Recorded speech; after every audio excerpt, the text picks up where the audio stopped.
Femi leaned back on his sofa, his head pounding from the whirlwind of revelations he had been dealing with.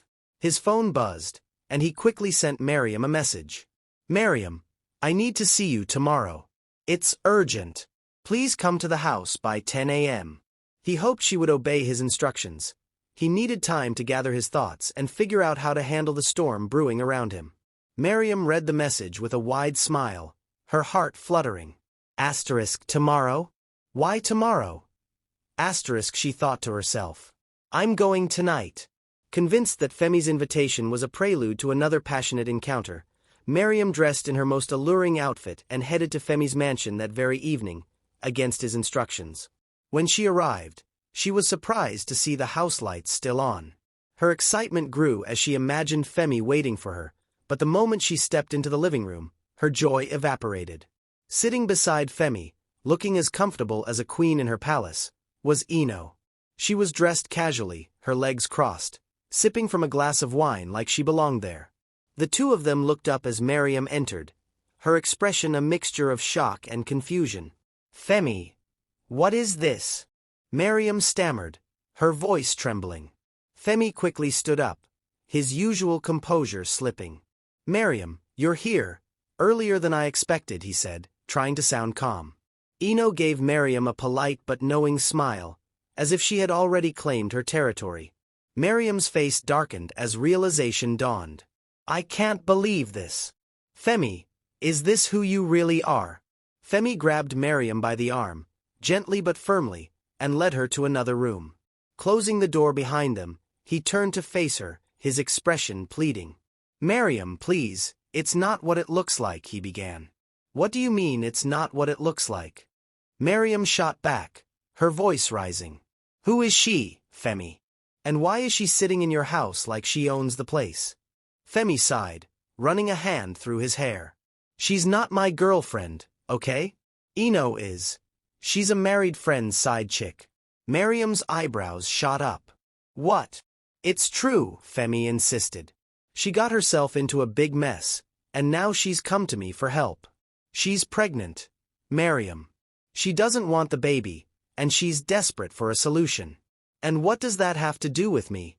Miriam asked, her arms crossed. Femi moved closer, his voice dropping to a conspiratorial whisper. "Miriam, you're the only person I trust to handle this discreetly. You're a nurse, and you know how to help her safely. I told her I'd talk to you. Please, Miriam, I need you to help me." Miriam's eyes softened, but there was still a flicker of doubt. "Why didn't you tell me this before?" "I didn't want to drag you into this mess," Femi said, his voice earnest. "But you came tonight, and now you see how complicated this is. I'm begging you, Miriam. Help me help her." Miriam sighed, her resolve weakening. "This is insane, Femi. You know that, right?" "I know," Femi said, grabbing her hands. "But you're my only hope. Please." After a long pause, Miriam nodded reluctantly. "Fine. I'll help her. I'll bring some abortion pills tomorrow, but after that, I'm done with this madness." "Thank you, Miriam," Femi said, a relieved smile spreading across his face. "You're saving her life. And mine." Miriam shook her head, still skeptical. "You better not be lying to me, Femi." "I mean it. I swear," Femi said, holding his hand to his chest. "You won't regret this." When Miriam returned to the living room, Ino was still seated, her expression unreadable. Miriam didn't say a word, simply nodding at Femi before leaving the house. Ino raised an eyebrow. "What did you tell her?" "Nothing you need to worry about," Femi replied, his tone firm.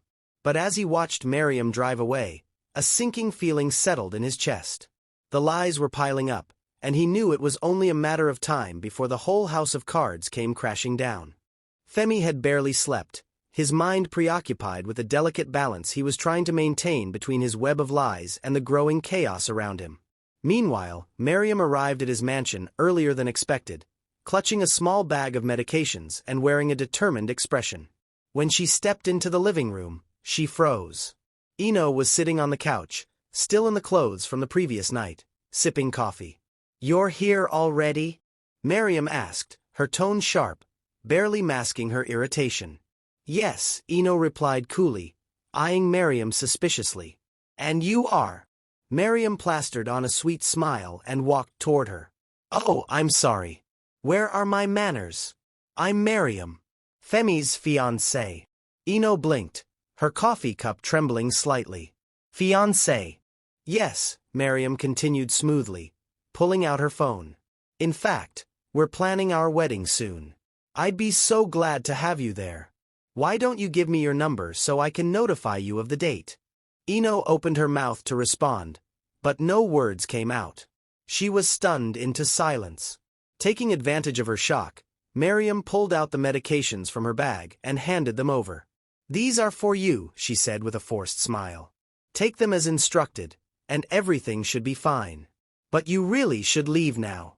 Femi hates unnecessary drama, and I'm sure you don't want to upset him. Before Eno could react, Miriam turned on her heel and left the house, closing the door firmly behind her. Minutes later, Femi emerged from the bathroom, toweling his hair dry. He paused when he saw Eno standing in the middle of the living room, her face pale and her hands trembling as she clutched the medications. Eno, what's wrong? Femi asked, alarmed. Eno turned to him, her eyes blazing with fury. You are what's wrong, Femi. How could you? What are you talking about? He asked, genuinely confused. Eno held up the medications, her voice shaking. You told me you wanted to help me, but instead, you planned to trick me into aborting my baby. And your fiancé, yes, the nurse you conveniently forgot to mention, made sure to rub it in my face. Femi's heart sank.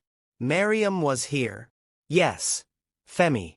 She was here, and she told me everything. About your so-called wedding. About your lies. You disgust me.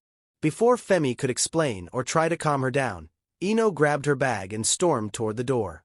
Eno, wait, he called out, trying to block her path. Don't you dare touch me, she shouted, her voice echoing through the house. You're a monster, Femi a degbite. I hope you rot in your father's mansion, drowning in your lies. She flung the door open, stepping out into the bright morning light. As she walked away, she spat curses in her native language, her words laced with anger and heartbreak. Femi stood frozen in the doorway, watching her retreating figure. He wanted to chase after her to fix things, but for the first time, he felt utterly powerless. When Femi closed the door and returned to the living room, he slumped onto the couch, his head in his hands.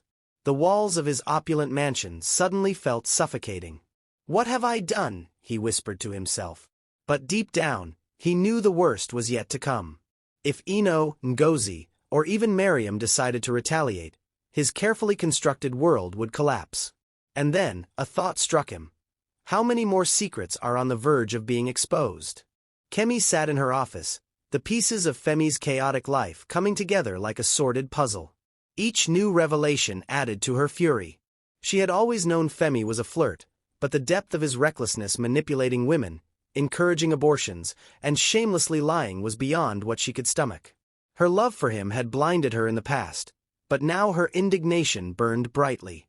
If I let him continue this way, he'll ruin not only his life but also the lives of these women, she thought. Determined to act, she reached for her phone. Through her influential connections, Kemi arranged for Femi to be picked up by the police on charges of fraud and misconduct.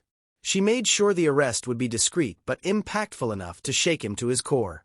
That evening, as Femi lounged in his living room, still reeling from Eno's departure, the doorbell rang. He opened it to find two stern-looking officers standing before him.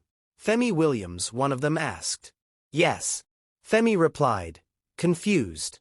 You're under arrest for charges of fraud, deceit, and contributing to immoral acts, the officer said, cuffing him before Femi could react. What? Fraud? Immoral acts? This must be a mistake. Femi protested, struggling as they escorted him to the waiting car. The next morning, Kemi arrived at Femi's father's sprawling estate. She was greeted warmly by the elderly patriarch, who had always had a soft spot for her. Kemi, my dear, what brings you here so early? He asked, his tone laced with curiosity. Baba, I need to talk to you about Femi, Kemi began, her voice steady but firm. What about Femi? His father asked, his face darkening. Kemi took a deep breath and recounted everything. Femi's manipulation of the 7 women, his attempts to force abortions, and his utter lack of remorse. She didn't spare any details, her words cutting like a scalpel. Femi's father listened in silence, his expression growing grimmer with each passing minute. When Kemi finished, she added, "Baba, I've loved Femi for years, but I can't stand by and watch him destroy himself and these women. I've arranged for him to be arrested, and I've come to ask for your permission to teach him a lesson he won't forget." For a long moment, the old man said nothing. Then, with a heavy sigh, he nodded. "You have my blessing, Kemi. I won't lift a finger to help him until he changes his ways. Maybe this is the wake-up call he needs." Meanwhile, Femi sat in a cold, dimly lit cell, his mind racing. He couldn't understand who had orchestrated this or why. For the first time, the weight of his actions began to sink in. Hours later, Kemi arrived at the station. The officers allowed her to meet Femi in private, and when she walked into the room where he was being held, he looked up, his face a mixture of shock and relief. "Kemi, thank God you're here. Please get me out of here," Femi pleaded, standing up. Kemi crossed her arms and stared at him coldly. "Why would I do that, Femi? You've dug this grave for yourself. What are you talking about?" "Kemi, this is all a misunderstanding," Femi stammered. "Is it?" Kemi asked, her voice laced with sarcasm. "You've been playing with people's lives, Femi. Manipulating women, encouraging abortions, lying to everyone, including me. Do you even realize the damage you've caused?" Femi's face fell, guilt creeping into his expression. "Kemi, I never meant for things to get this bad. Spare me your excuses," Kemi snapped. "You need to fix this mess, Femi. Until you do, you're staying right here. Maybe some time in this cell will teach you that your actions have consequences." Before leaving, Kemi added, "Your father knows everything, by the way. And he agrees with me. He won't come to your rescue, so don't bother calling him." Femi's shoulders slumped, and for the first time in his life, he felt truly defeated. "Kemi," he called out as she turned to leave. She paused but didn't turn around. I don't want to lose you," he said, his voice breaking. Kemi closed her eyes, her heart aching despite her anger. "Then prove it, Femi. Prove that you're worth my love." As she walked away, Femi was left alone with his thoughts, realizing that if he didn't change, he risked losing everything, including the one woman who had stood by him all along. Back at her apartment, Kemi felt a pang of guilt but reminded herself that her actions were necessary. Sometimes, love means doing what's right, even if it hurts. Femi, still in custody, began to reflect on his life with a clarity he had never experienced before. But would this wake-up call be enough to change him for good?